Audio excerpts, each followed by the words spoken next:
talk with you again, because a vision softly creeping left its seeds while I was sleeping, and the vision that was planted in my brain still lingering within the sound of silence. Each year in the United States, 500,000 cases of elderly abuse are reported to authorities. However, 1 million more cases go unreported. Many of these elderly victims are told to be quiet, are silenced, and are told that they shouldn't speak up.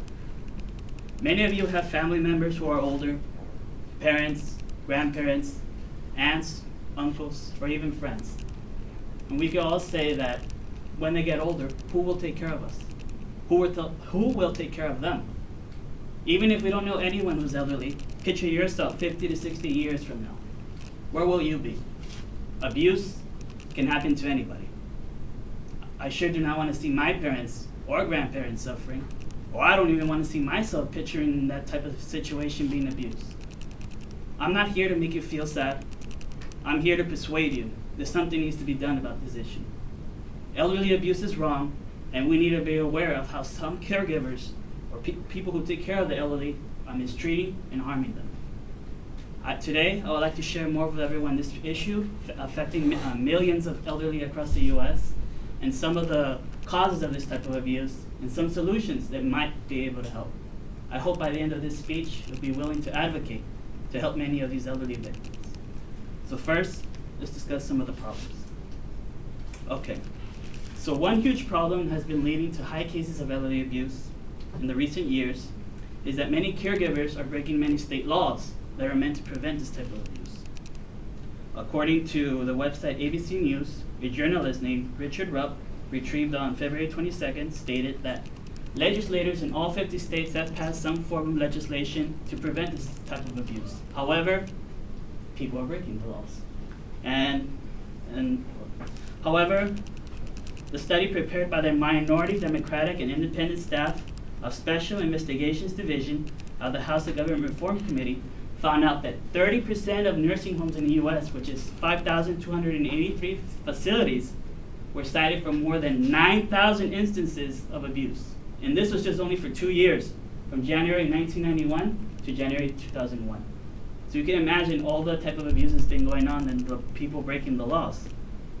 Another big problem that has resulted in elderly abuse is that how many caregivers may find this job to be very difficult and stressing. Many of them may have additional worries and things they have to take care of, and this can result to high levels of stress and anger. And this was said by the National Institute of Aging website that was last updated February 3rd. And many of these caregivers, when they have so level of stress, they might take it on the elderly, punch them, hit them, and this can result in them being beaten. So those are types of problems. Now that I discussed some of the problems, let's discuss some of the causes. Some of the causes of elderly abuse are caused by the caregiver. Some instances, the elderly can't defend themselves because they're not mentally or physically capable. Some of them are weaker and are fragile and can't fight for themselves. And many of these elderly people may be sick or suffering from health problems. And according to ABC News, a reporter named Josh Iinger from Long Island, New York, on June 26, 2013, reported that in Long Island, in a nursing home, 2 nurses beat up an elderly man who was 88 years old who suffered from dementia. They punched him repeatedly in the torso and left him bruised. The worst part, what they did is they put a pillow over his face and restricted his oxygen flow. This man suffered extreme bruising to the torso and breathing problems. Now, this elderly man didn't speak up about the problem. But luckily, he was saved when there was a video camera recording the 2 nurses in the room beating the guy. And the 2 nurses got caught, and they received 3 years in prison. And this was just last year. So we do see this occurring frequently, and we don't know. We're not aware of it. Well, not many people are lucky like this old man that got saved Many of them are told to be quiet, to shut up, to not look at anybody, don't talk to anybody, because they don't want to get caught. And many of these elderly people are intimidated and are scared. They're like, what's going to happen to me? Am I going to get abused more? Am I going to get hit? Something worse can happen to me. Many of them are dramatized. So, I now discussed some of the problems. Now I want to discuss some of the causes. You can see here in these pictures. Okay, some of the causes. Many of these elderly people are sick. Some of the solutions. Okay, some of the solutions, okay.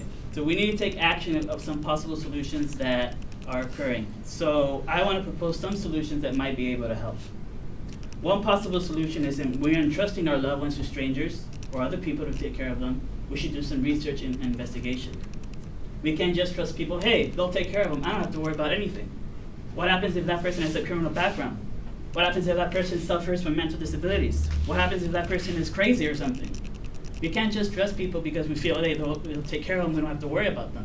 That's what we have to do our research, our investigation. We can't just, we need to go visit those places, see if any abuse is going on, any neglect, any sorts of tension between the caregiver and the elderly. Stuff like that, or warning signs that this is abuse, and then we need to report it. Another solution was retrieved, and this came from longtermcarelink.net, created by the National Care Planning Council, retrieved on February 2007. Yeah. They stated another solution may be to try to encourage the elderly to speak up. But let's say these elderly people can't speak up because they're not physically able to. Then we should have family members or friends speak up for them. Many of them are dramatized and scared and can't do that.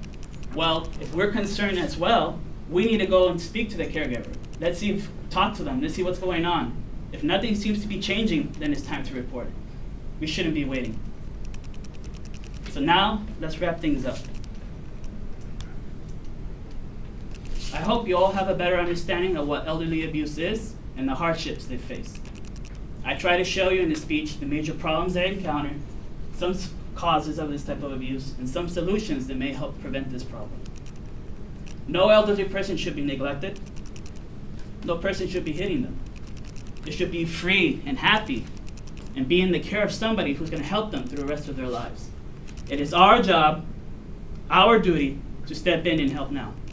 Even if we don't know anybody who's elderly, picture yourselves, all of you, 50 to 60 years from now.